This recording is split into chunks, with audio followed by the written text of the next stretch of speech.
Hello. I'm going to put together a series that I'm going to entitle Who's Lying? And this series is going to pertain to the second coming of the Son of God. First, I want to read a passage from Deuteronomy 18 pertaining to prophecy and what God thinks of prophets and those who prophesize. So we're gonna read from chapter 18,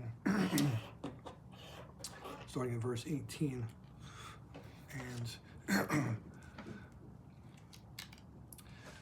I will rise up for them a prophet like you from among their brethren, and I will put my words in his mouth, and he shall speak to them all that I command him.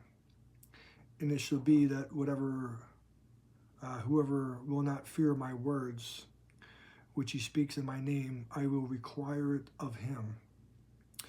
But the prophet who presumes to speak a word in my name, which I have not commanded him to speak, or who speaks in the name other than other gods, that prophet shall. And if you say in your heart, how shall we know the word which the Lord has not spoken?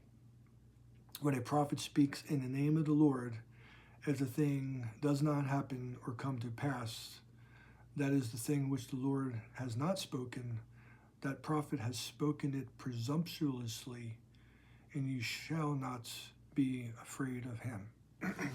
So it's pretty serious, some pretty serious stuff there as far as God and prophesying. So we're going to look here at verse 24, Matthew, and I'm just going to read this first part here for you, point something out. Now, as he sat on the Mount of Olives, the disciples came to him privately, saying, "Tell us, when will these things be, and what will be the sign of your coming and the end of the age?" So I just want to point out this fact. The disciples come to him privately, and they ask him this question. What will the signs be of the end of the age and his coming? They were questions from the disciples directly to the Lord in private. Nobody else was there. I wasn't there. You weren't there. Your pastor wasn't there.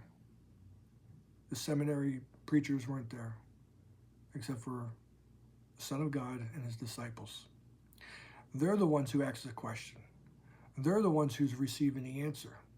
And they're the ones who Emmanuel, the Son of God, who means God with us, is responding to.